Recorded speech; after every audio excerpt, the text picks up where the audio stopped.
Assalamualaikum warahmatullahi wabarakatuh. Selamat sore, kembali lagi bersama saya Muhammad Bintang Akbar di acara Muhammadiyah Antol Story, cerita di balik cerita. Pada kesempatan yang istimewa ini bertepatan dengan bulan Ramadan, pembahasan akan mengacu pada sejarah-sejarah yang berkaitan dengan Muhammadiyah. Nah, di sore hari ini kita kedatangan narasumber yang sangat istimewa karena selain memiliki keilmuan yang tidak banyak dikuasai oleh pakar-pakar bidang sejarah, beliau juga sangat memiliki keistimewaan lain, yaitu dapat berburu buku-buku yang mungkin pada saat itu tidak mudah didapatkan. Kita sambut Pak Purbo. Selamat sore Pak Purbo. Selamat sore Mas. Ya, Pak Purbo ini adalah seorang yang menggemari buku, terutama berkaitan dengan sejarah-sejarah Freemasonry, suatu tarekat atau gerakan yang hanya didengar atau diketahui secara terbatas, bahkan cenderung rahasia. Saya saja memiliki pengalaman dengan beliau untuk mendapatkan satu buku yang sangat istimewa, yaitu Tarekat Mason Bebas yang ada di depan saya berwarna biru ini. Nah, di kesempatan sore hari ini, Pak Purbo akan mengulik tentang keilmuan yang beliau miliki, yaitu tentang sejarah dan perkembangan Freemasonry. Nah, secara ringkas dan dengan penjelasan yang mudah diterima, sebenarnya Freemasonry itu apa, Pak Purbo? Baik, terima kasih. Jadi ketika kita membahas Freemasonry, itu kita coba uraikan dengan definisinya dulu ya. Tapi sebelumnya ada pre-knowledge di sini. Jadi di Indonesia Freemasonry itu diterjemahkan setidaknya menjadi dua. Pertama tarekat Mason Bebas, kedua kemasonan. Secara umum definisi Freemasonry itu karena gini, jadi Freemasonry itu bagian dari secret societies, bagian dari masyarakat tersembunyi. Jadi eranya di era modern, karena secret societies di era dulu itu abad pertengahan ya, misalnya itu ada the Order of the Assassin, kemudian ada Knight Templar. Tapi Freemasonry yang sekarang ini masuknya dalam kategori Freemasonry modern, jadi speculative Freemasonry. Jadi secara definisi kita merujuk pada Daniel Siegel dalam bukunya Ahiman Rezan and Freemasons Guide halaman 13 ya, kalau tidak salah, tahun 18 berapa itu. Jadi Freemasonry itu secara ringkas didefinisikan sebagai a beautiful system of morality veiled in allegories illustrated by symbols. Jadi Mason itu suatu sistem moralitas yang elok, dibalut dengan alegori dan dijelaskan dengan simbol. Nah, nanti kita akan menilai kenapa banyak dalam kemasonan itu banyak sekali simbol-simbol, karena itu bagian dari penjelasan atau uraiannya. As a set of beautiful morality ini merujuk pada Robert Lomas ya dalam Freemasonry for Beginners itu. Jadi yang dimaksud serangkaian moral elok ini yang nanti menjadi umumnya, menjadi tujuan Mason yang dipublikasi ya. Jadi pertama itu serangkaian moralnya itu terkait bagaimana mencari kebenaran yang hakiki antara dirinya dan alam semesta tempat dia tinggal. Yang kedua itu berbuat baik kepada orang lain. dan istilahnya memanusiakan manusia. Nah itu serangkaian moral yang dimaksud tadi ya. Nah itu diekspos atau bukan diekspos ya, di terselubungnya itu dalam alegori dan dijelaskan dalam simbol. Ketika kita membahas yang namanya Freemasonry, ini secara umum, ya kita harus setidaknya mengenal istilah-istilah stonemason, masonry, Freemasonry, the craft, the builder, the fraternity, the brotherhood. Jadi istilahnya merujuk pada nama yang sama, cuma nanti sejarahnya yang berbeda. Begitu secara definisi ya Mas. Dan ini sebenarnya dibahas banyak oleh penulis-penulis Indonesia. Saya menyampaikan yang tambahan-tambahan saja gitu. Itu definisi mudahnya. Jani ya ruwet. Secara gampang ini Pak Bro. Tidak secara ruwet ya. Secara gampang Freemasonry itu hanyalah dalam tanda kutip organisasi ya. Ya, itu organisasi yang tidak mau disebut secret societies, tapi societies with secret. Tidak mau disebut masyarakat rahasia, artinya tersembunyi lah ya, tidak rahasia. Jadi mereka ini menghindari sesuatu yang sifatnya sakral, rahasia. Karena sekarang itu kan udah banyak buku-buku mason, buku-buku referensi terkait ya. Tapi dulu awal-awalnya itu memang benar-benar secret. Bahkan pembentukan mason di Indonesia sendiri itu untuk rapatnya, tempat ritualnya itu masih delik-delik istilahnya gitu. Jadi Freemasonry itu bagian dari sekian banyak secret societies. Baru masih banyak lain selain Freemasonry gitu. Jadi ada berbagai organisasi ya Banyak yang rahasia atau tidak diketahui ya. dan itu secara keseluruhan disebut Freemasonry. Oh ya enggak gitu. Jadi Freemasonry itu one of which, artinya satu dari sekian banyak. Oh, satu. Jadi nanti ada Rosicrucian, ada Perfectibilist, ada Kabbalah juga ya. Nah Freemasonry ini bagian dari salah satu dari mereka gitu. Dan ini saya sampaikan dulu, di kesempatan kali ini saya tidak akan membahas sisi gelapnya ya. Jadi kita bicara secara umum dulu, karena untuk bicara sisi gelapnya itu butuh waktu yang lama gitu. Secara kesejarahan umum saja ya? Iya, secara umumnya. Nah, perkembangan dengan yang sudah diceritakan oleh Pak Purbo ini tentu menjadi pertanyaan.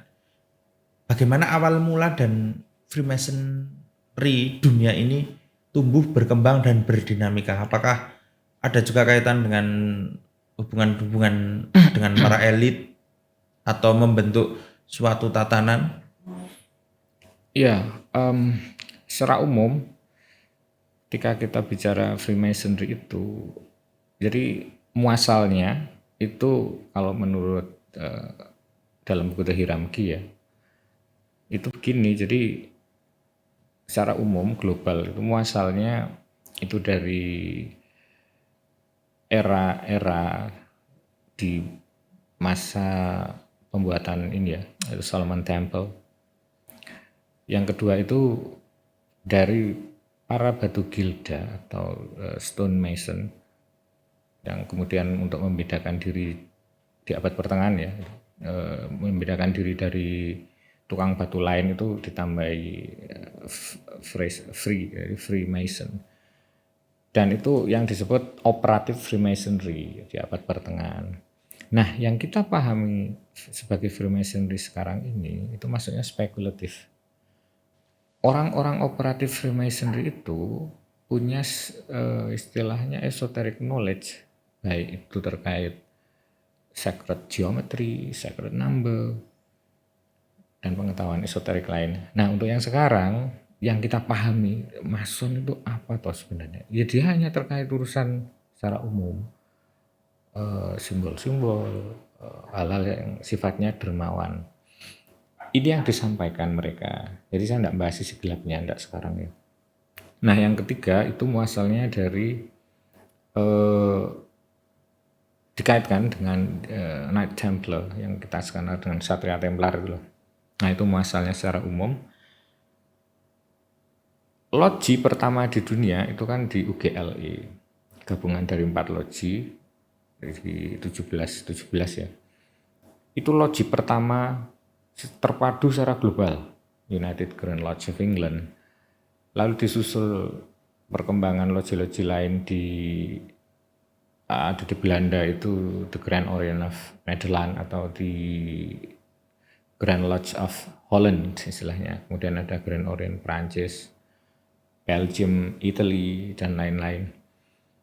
Nah, jadi UGLE itu secara administrasi dia mengatur loji-loji di seluruh dunia. Nanti kaitannya dengan kalau ada pertanyaan terkait ini ya kemasonan di Indonesia, ya ini masuk otoritas yang mana? Nah begitu. Dan ada yang mengatakan bahwa di tarekat Mason bebas itu dikatakan Freemasonry modern 1717 itu produk dari the Enlightenment, produk dari abad pencerahan. Saya rasa kurang tepat ya, karena di era Middle Ages itu ada kalau tidak salah 1350 atau abad 14-an itu sudah ada loji di Scotland, loji Mason itu The Lodge of Aberdeen istilahnya. Nah itu secara umum itu. Dan ini gini, orang-orang secret societies ini kan clash dengan gereja. Middle Ages itu dimana kita ada era ya, posisi Dark Ages istilahnya ya. Abad ke-8 ya. Abad ke-8, kemudian ada tanjaan sidik namanya reformasi dan enlightenment, from the dark into the light. Jadi dari kegelapan menuju istilahnya cahaya atau pencahayaan. Dan filosofi ini masuk dalam rangkaian filosofis dalam ritual kemasonan itu secara umumnya. Secara umumnya ya. Berarti setelah UGLE Loji England itu loji Belanda Amsterdam tersebar, jadi menyebar sekitar minimal 11-an loji di seluruh Eropa. Dan kenapa harus di Inggris tidak di Prancis atau di Jerman? Karena waktu itu tidak representatif. Karena jelang itu kan di 1708 berapa itu kan terjadi revolusi Prancis ya. Nah seperti itu. Jadi yang efektif di Inggris memang untuk pendirian loji pertama di dunia. Kalau terpadu. Untuk loji Amsterdam sendiri bagaimana Pak Urban? Jadi loji Amsterdam itu berkembang pasca 1717 itu sekitar 1730-an. Itu istilahnya ya seperti Grand Orient ya. Karena ada beberapa loji yang memang istilahnya bukan tidak tercatat tapi tidak diakui, karena orang itu kan waktu itu jadi mason itu sesuatu prestis yang luar biasa. Jadi ada Groot Lodge, apa itu saya lupa itu. Jadi tetap di bawah administrasi UGLE. Jadi itu namanya The Grand Orient of Nederland atau Grand Lodge of Holland gitu. Nah, kita tahu bahwa Indonesia ini dijajah oleh Belanda dan di Amsterdam sendiri ada loji. Apakah Belanda berperan dalam membawa Freemason ke Indonesia dan siapa tokoh penting masuknya Freemasonry di Indonesia? Ini ada informasi yang tumpang tindih sebenarnya ya Mas. Jadi yang kita kenal secara umum saat ini ya. Jadi Freemasonry di Indonesia itu awalnya kan dibawa oleh Radermacher ya. bapaknya itu namanya ya sama Radermacher juga, cuma dia Grandmaster di Belanda. Kemudian Radermacher ini datang ke Indonesia dan mendirikan La Choice ya 1764 kalau tidak salah. Jadi umur 16 tahun itu dia gabung dengan VOC ya sebenarnya. Jadi Chief of Merchant atau Syah Bandar itu. Jadi di 60-an 64 kalau tidak salah itu muncul La Choice yang didirikan Radermacher. Cuma tidak bertahan lama, dia balik ke Belanda dan tewas di laut itu. Kemudian muncul Le Virtuose, saya lupa itu logisnya itu. Kemudian ada La Constante Fidele di Semarang, ada Defiance Cup di Surabaya, lalu ada loji Der Ster in Osten itu di Batavia ya. Kemudian ada loji Mataram dan ada Lo Union Royal Frederick Royal di Surakarta. Nah, lalu menyebar loji-loji itu di area Jawa yang lainnya. Jadi Batavia waktu itu masuk Jawa secara administratif ya. Jadi ada setelah loji-loji itu di Batavia, di Semarang, Surabaya, Jogja, Surakarta 100 tahun awal itu kalau tidak salah. Lalu muncul di loji-loji lainnya di Jawa Tengah, di Jawa Barat, di Sulawesi ada, di Kalimantan ada, di Sumatera ada. Nah, ini ada hal yang sebenarnya kelas atau timeline-nya itu kacau. Jadi saya kan tadi menyebut ada UGLE, ada Grand Orient juga ya. Loji-loji di Indonesia ini masuk otoritas mana? Karena begini, 1706 sekian itu didirikan La Choice oleh Radermacher ya. Emmanuel Ribault dalam A General History of Freemasonry itu halaman 300 dan 338 kalau tidak salah. Itu ada timeline, dia menyebutkan itu di 1730 itu udah ada Mason, udah ada loji di Jawa. 1772 mulai masuk ke Sumatera. Artinya sebelum Radermacher mendirikan loji pertama yang tercatat itu sudah ada permasalahannya. Itu loji otoritas siapa? Ini yang jadi pertanyaan sampai sekarang karena kita missing link. Iya. Missing link. Ada yang tercatat, tapi ada yang berdiri mandiri ya. Dan itu lebih awal masalahnya. Apakah itu GLE atau Grand Orient Prancis? Saya enggak bisa memastikan.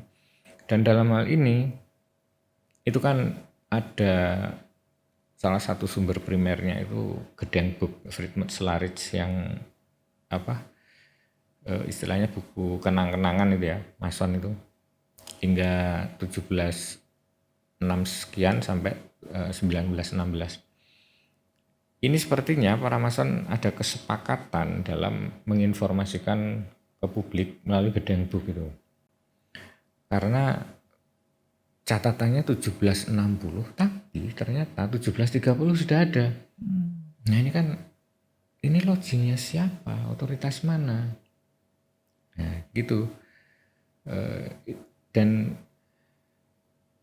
ini perlu tambahan informasi dan referensi ya nantinya. Kemudian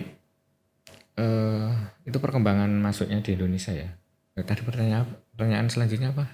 Itu sambungannya? Tokohnya atau gimana? Siapa saja tokoh penting di situ? Ya, tokoh pentingnya yang paling istilahnya well respected, paling terhormat dan istilahnya dia cerdas ya. Itu jadi Mason pertama Indonesia yang diinisiasi di Holland, Belanda. Jadi tidak di Indonesia, itu Raden Saleh. Kemudian Mason pertama Indonesia dari kalangan pribumi itu buyutnya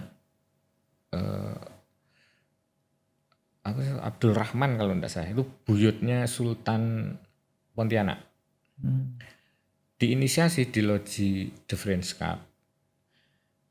Jadi gini, ada levelnya, karena level kemasonan di awal itu untuk orang-orang Londo sendiri, kemudian Indo Eropanya yang kawin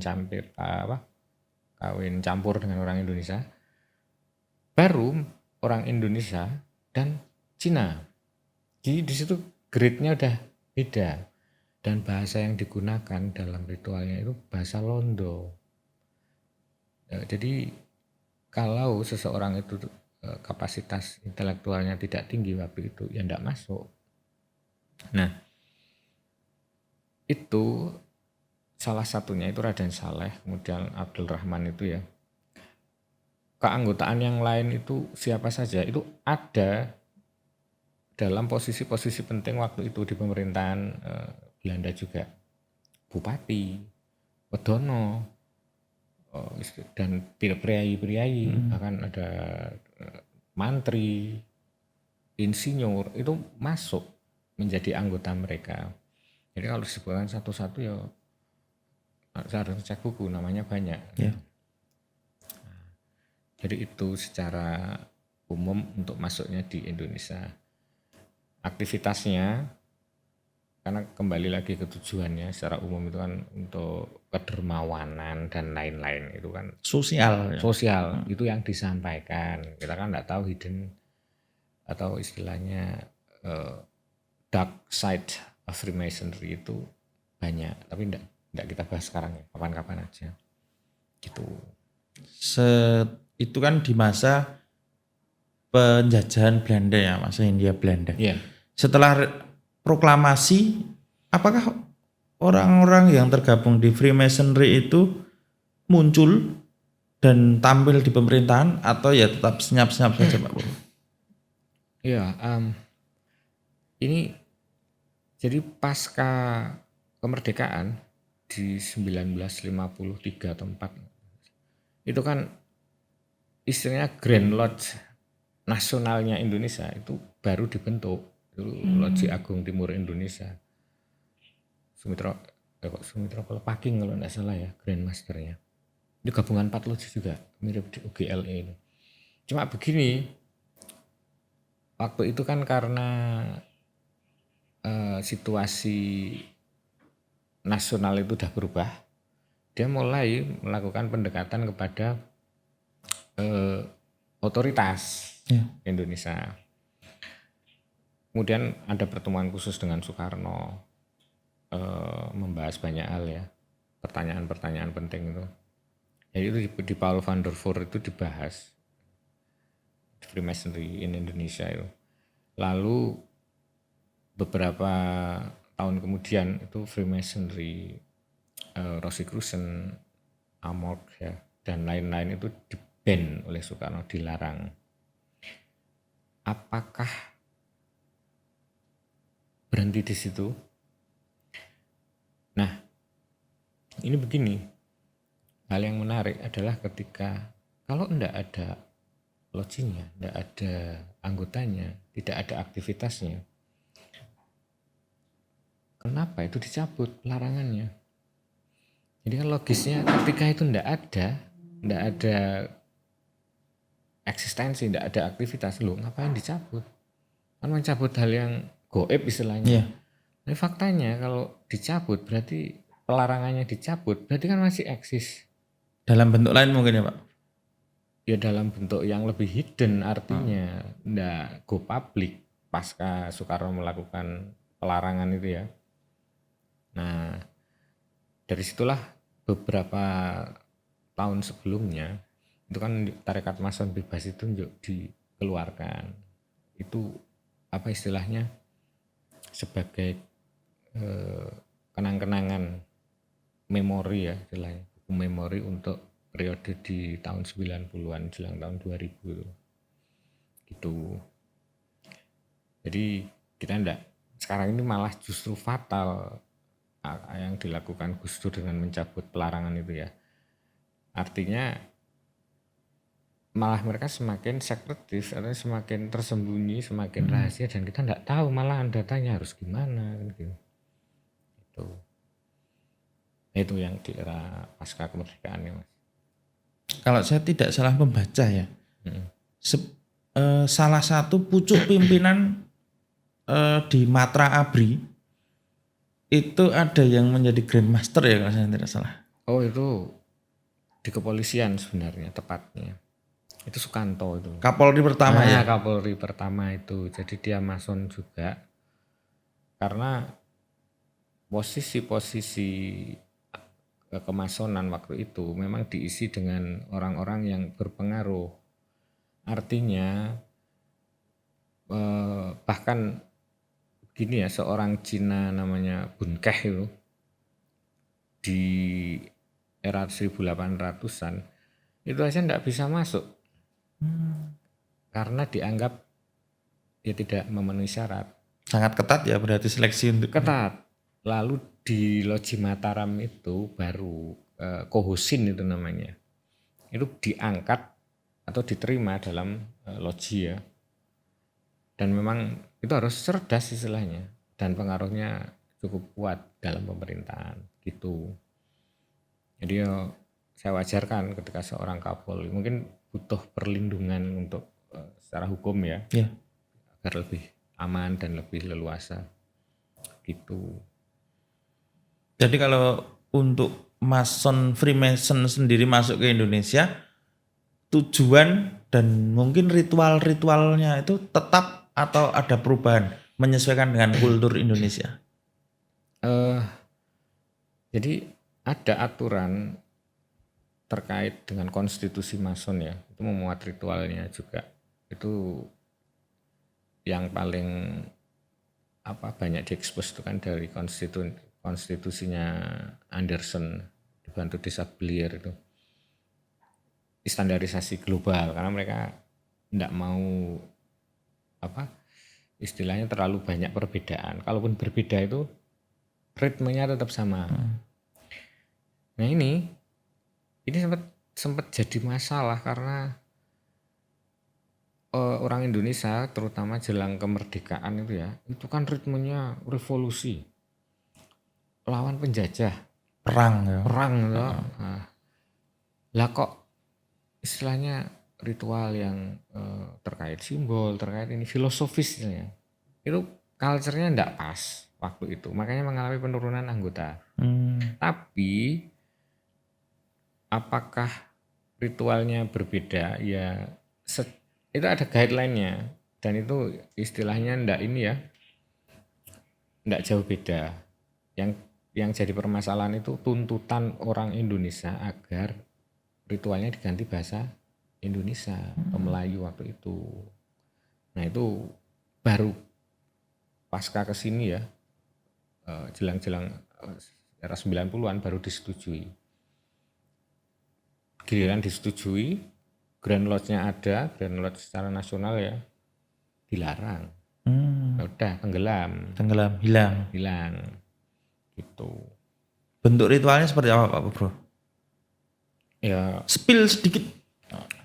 Nah ini yang harus saya sampaikan ya. Pertama saya kan outsider, jadi bukan bagian dari Mason dan saya tidak membelani Mason ataupun dalam hal ini menyerang eksistensi Mason, dan bukan berarti netral karena di sini saya reader, saya pembaca, dan istilahnya kalau mau membahas the dark side of Freemasonry ya nanti, tidak sekarang. Ya, ritualnya banyak ya karena ada, cuma tergantung kita mau degree berapa kan gitu, dan itu biasanya banyak ya buku-buku ritual kemasonan yang terutama di istilahnya the first three grades itu ya, 3 derajat pertama, blue istilahnya the craft itu ya. Jadi entered apprentice itu ya salah satunya itu ketika mau masuk ke ruangan loji itu kan ada istilahnya tanya jawab dan dia harus ditutup matanya, from the darkness into the light, yang dicari apa, dan ada pertanyaan-pertanyaan yang itu kode pertanyaan tertentu itu loh. Nah itu enggak semua orang bisa jawab. Nah itu pun prosesnya lama ya, dari grade pertama, kedua, ketiga itu. Jadi kalau mau sepil infonya ya itu ada kata-kata khusus, ada pertanyaan-pertanyaan khusus yang diajukan sebelum masuk ke dalam logi gitu. Lalu tadi Pak Purbo menyebut ada Loji Mataram. Loji Mataram itu membawahi mana saja Jadi wilayahnya? ya itu karena istilahnya kan lojinya itu di Batavia sendiri, di Mataram sendiri, di Semarang sendiri, Surabaya sendiri, yaitu artinya ketika Loji Mataram eksis itu ya membawahi sekitar area Jogja. Itu di pelopori sekitar 20 mason londo itu. Dan kalau dilihat otoritasnya masuk Grand Orient of Netherlands. Nah, yang unik tuh begini. Mason awal itu kan lojinya menggunakan bahasa Perancis. Jadi loji itu berbahasa Perancis, tapi yang menggunakan orang Londo. Nah, ini kan agak lucu ya, karena di situ berarti Grand Orient of France itu lebih tinggi. Nah, yang menggunakan bahasa Belanda itu kan Dorster in Nosten itu. Kembali ke Loji Mataram itu menggunakan kata Jawa ya. Jadi itu menarik sekali dan membawahi ya orang-orang yang ada di area ini, area Jogja. Jadi seperti itu Mas gambarannya ya. Lantas untuk di Yogyakarta sendiri, bagaimana perkembangan Freemasonry? Freemasonry di Jogja itu kan dari Loji Mataram itu 1870. Kemudian 72 itu La Union Frederick apa itu di Solo, Surakarta ya.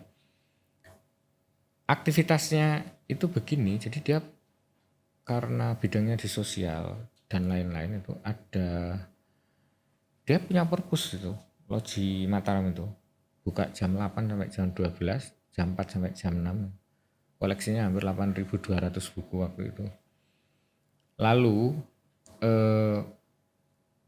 dia membuka kelas-kelas untuk sekolah TK,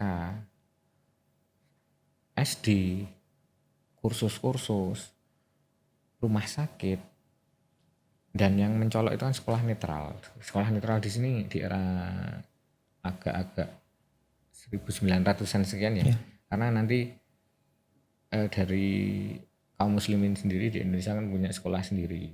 Budi Utomo ada sendiri. Nah, Budi Utomo itu ya salah satunya pengurusnya itu dari ada yang jadi mason juga. Nah, dalam hal ini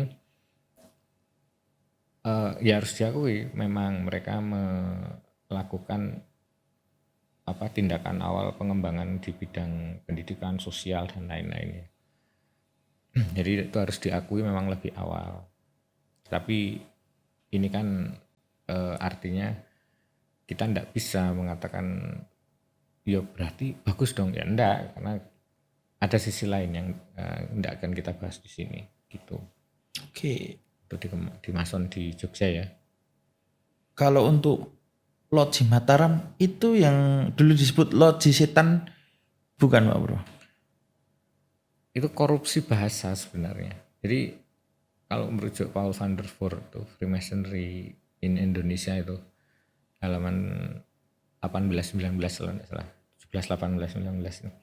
Jadi yang dimaksud dengan loji setan itu kan korupsi dari bahasa Saint John. Jadi Saint John the Baptist, Nabi Yahya istilahnya ya kalau itu karena nuansa kesakralannya, kemudian sekresinya, rahasianya, maka disebut dengan istilahnya loji setan, gedung setan, gedung hantu kalau Malaysia ya. Dan itu sebenarnya the house of meditation, jadi rumah meditasi atau rumah pemangsitan. Semedi ya. Nah, Oh. itu. Tapi kan itu semua ekspresi atau informasi dari para mason Ya. gitu. Kalau disebut setan, logi setan ya karena memang nuansanya Makanya serem ya. serem, nah itu Ini. horor. Nah itu kan Loji Setan itu yang sekarang menjadi gedung DPRD DIY di daerah Malioboro. Nah itu kan dekat ya Pak Purbo dengan Kauman, dengan masa yang sama. Nah apakah Muhammadiyah ini memiliki singgungan dengan Freemasonry? Enggak. Sini saya tegaskan enggak ada ya, enggak ada kaitannya. Karena begini, ketika mengatakan Muhammadiyah ada kaitan dengan Mason, malah saya yang tanya, kaitannya di mana? Pertama, kedua, kalau iya siapa orangnya? Terdaftar di loji mana? Terakhir di berapa? Dan dia posisi di Muhammadiyah apa? Kan enggak ada bukti valid di situ. Jadi malah justru ada persaingan dengan Jesuit, jadi dengan Society of Jesus itu malahan di bidang pendidikan dan upaya istilahnya kelas di kristenisasi itu ya. Muhammadiyah itu kan gencar untuk membendung di situ dan memajukan pendidikan. Jadi tidak ada singgungan Muhammadiyah dengan kemasonan ya. Saya katakan itu tidak ada. Tapi Muhammadiyah yang awal-awal concern untuk membahas tentang Freemasonry Pak. Jadi dari beberapa organisasi Islam yang istilahnya concern, tapi bukan waktu itu ya. Ya setelahnya. Nah setelahnya itu, jadi ada temuan menarik terkait upaya Muhammadiyah untuk memperingatkan tentang kemasonan itu dari LPPA Muhammadiyah Jakarta itu. Di mana ya? Sila tunjuk bukunya Pak Purbo. Nah, Menarik ini. Nah ini Freemasonry, organisasi rahasia Yahudi ya. Ini justru LPPA Muhammadiyah ini. Penerbitan Pustaka Manjimas. Mungkin terkait Hamka juga ya. Anunya. Jadi di situ selain dari Muhammadiyah itu, yang satunya itu rahasia Masoniyah atau apa itu dari Persis apa ya kalau tidak salah, dan dari Rabitoh itu. Nah jadi saya itu waktu SD saya ingat itu justru saya itu udah baca tentang Freemasonry, itu gerakan Freemasonry itu, memorinya teringat lagi itu malah waktu sudah di Jogja. Loh ini saya pernah baca tapi apa ya, karena waktu itu kan enggak ngeh ya. Ya.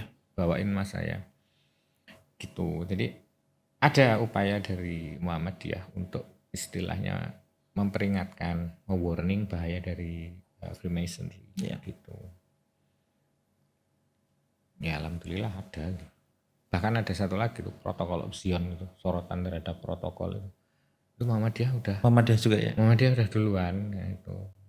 Jadi lebih awal ya upaya untuk memperingatkannya secara dini gitu.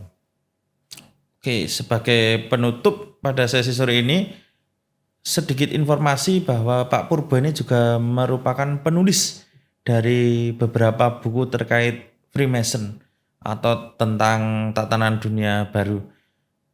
Monggo Pak Purbo bisa ditunjukkan sedikit, diceritakan sedikit bagaimana pengalaman menulis atau pengalaman mencari buku-buku yang agak-agak rahasia ini.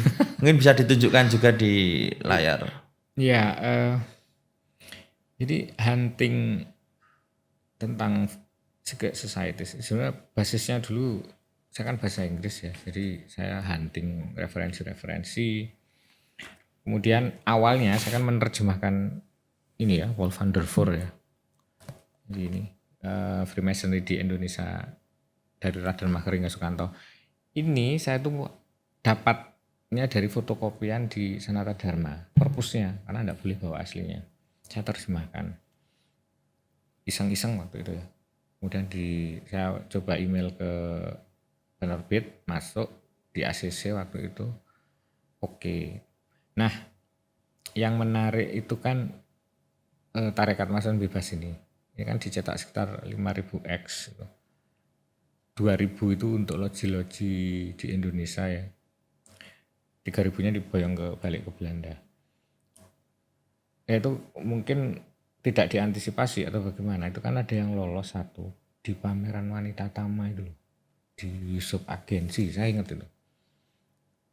Saya antara waktu itu udah mengenal beberapa buku kemasonan, tapi saya agak iki Tarekat Mason Bebas ya endi kan gitu. Karena saya familiarnya dengan Freemasonry atau Freemason atau Masonia. Nah, itu saya beli 30.000 kalau nggak salah itu. Saya bawa pulang. Terus dibaca bareng sama teman. Semalam itu baca 2 kali loh, gantian itu. Dan sedikit kaget ya. Kalau buku ini, nah ini ya terjemahan, ini untuk melengkapi. Ini dikembangkan menjadi Tarekat Mason Bebas. Ini makalah sebenarnya. Kemudian saya mencoba menuliskan tentang sebenarnya agenda-agenda Freemasonry, Secret Societies ini apa secara global. Nah di situ saya menuliskan tentang tatanan dunia baru ya.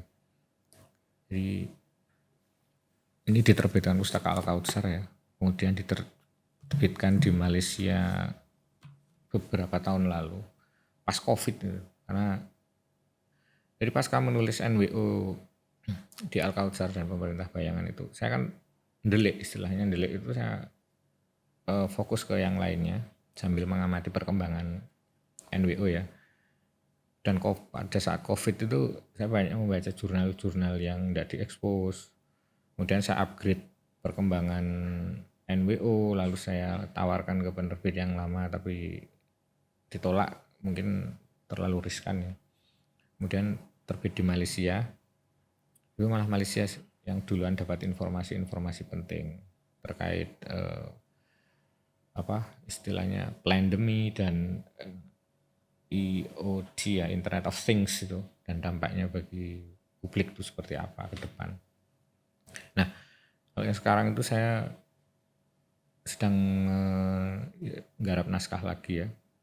Tapi begini, karena sifatnya itu kan bicara kepenerbitan itu kan harus profit ya.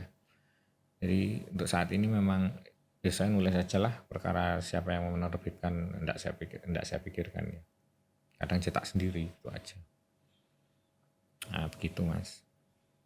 Oke, terima kasih Pak Purbo atas waktu yang diberikan, ilmu-ilmu tanda kutip rahasia dan agak-agak sentimental ini. Karena memang pengetahuan tentang Freemason memang banyak tersebar, tetapi jarang ada yang menggurukan ke orang yang benar-benar memahami. Demikian Muhammadiyah Untold Story, cerita di balik cerita pada sesi tentang Freemasonry di Yogyakarta. Kembali lagi bersama saya Muhammad Bintang Akbar pada kesempatan lain. Terima kasih. Wassalamualaikum warahmatullahi wabarakatuh.